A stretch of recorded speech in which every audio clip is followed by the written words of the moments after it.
Crianças pequenas são incapazes de discernir o próprio mal.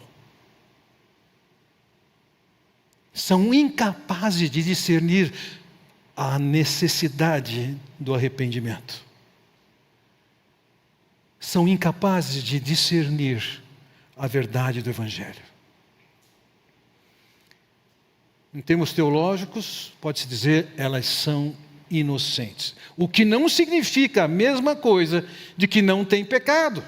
Você não precisa ensinar seu filho a ser pecador. Há pecados que ele comete que ele nunca viu seus pais cometerem. Há pecados que eles repetem o que os seus pais já fazem. O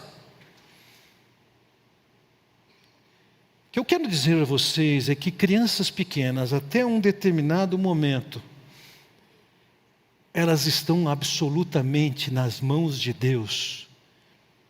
E se elas morrerem nessa condição, elas estão garantidas por Deus. Vejam, Deuteronômio capítulo 1, versículo 39 diz: mas as crianças que vocês disseram que seriam levadas como despojo, os seus filhos que ainda não distinguem entre o bem e o mal, eles entrarão na terra, eu a darei a eles, e aí eles tomarão posse dela. O povo estava debaixo do castigo e da punição de Deus, mas as crianças, aquelas ingênuas, inocentes e incapazes de discernir e serem responsáveis pelas suas ações, essas crianças, estão dizendo assim, elas estão fora da punição. Elas estavam protegidas por Deus. E Jonas, o profeta Jonas, que deseja que Deus destrua Nínive.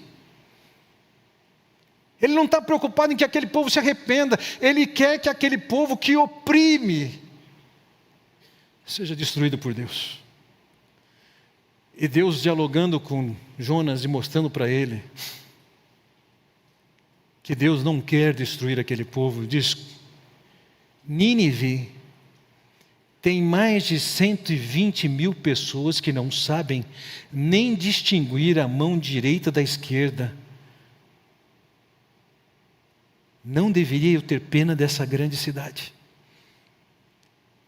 Vários estudiosos entendem que esses que não sabem discernir entre a mão direita e a mão esquerda são crianças, incapazes de discernir isso.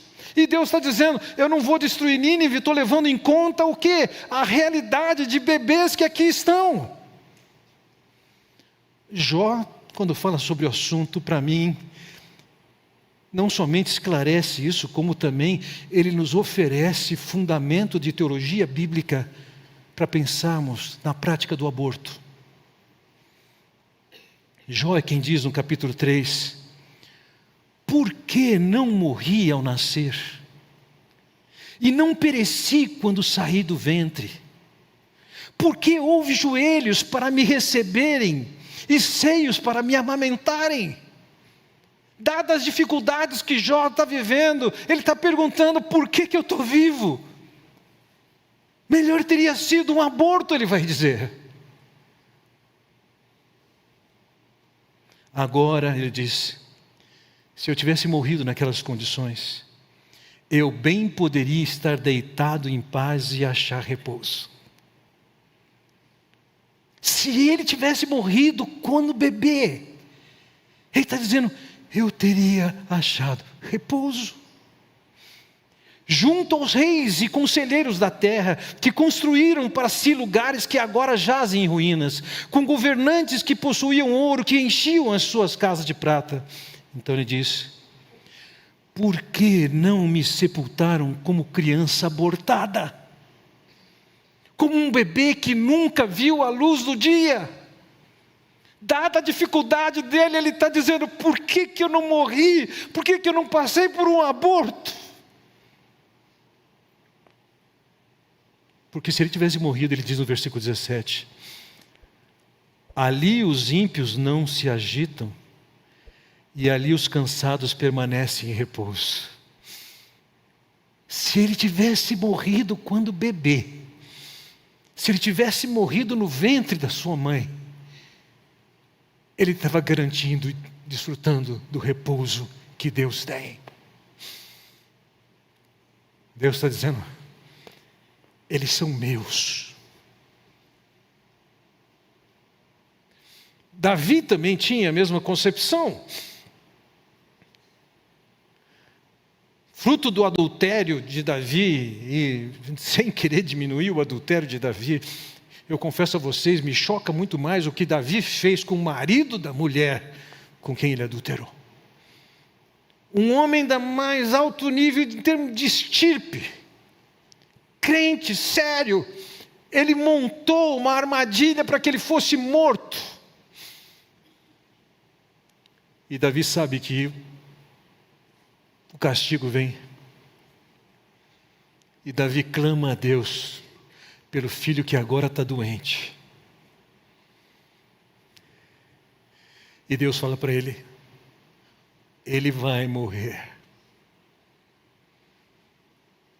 Quando eu olho para essa passagem, muitas vezes eu me perguntei: Davi que faz o absurdo e a criança que paga? Não, a criança está nos braços e no descanso do Senhor. Ainda nessa manhã, após o culto, gastei uns minutos com um casal, em que ela está grávida de uma criança, que esperam que venha a morrer antes de nascer, e que se nascer, não tem condições de vida.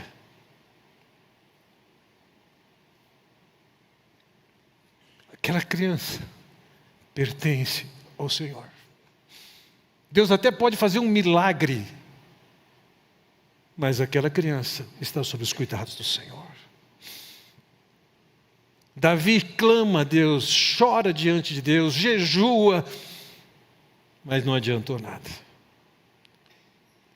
E quando a criança morre, Davi se levanta, faz a sua higiene, faz a sua barba, está em ordem para a vida, e alguém está perguntando: como?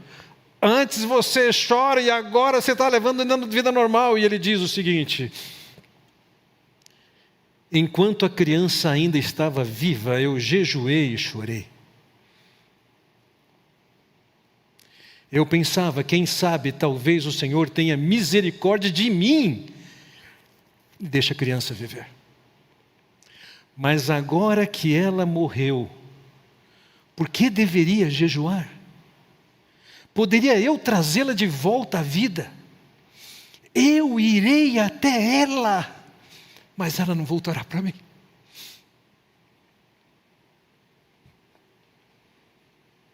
Eu irei até ela.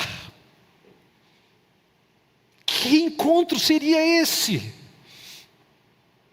No Salmo 17:15, você vê qual era a expectativa escatológica pessoal que Davi tinha sobre a sua morte. Ele diz: quanto a mim, feita a justiça, verei a tua face. Ele sabia que ele iria estar perante Deus. E ele sabia que aquele bebê que morreu também estará. Quando Jesus diz: deixai vir a mim os pequeninos, porque deles é o reino dos céus, ou como essas crianças, elas estão garantidas. As crianças, até que tenham capacidade de discernir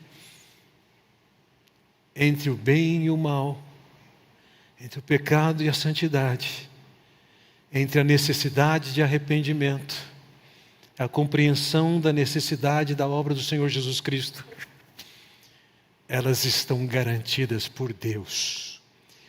Ele diz: são meus.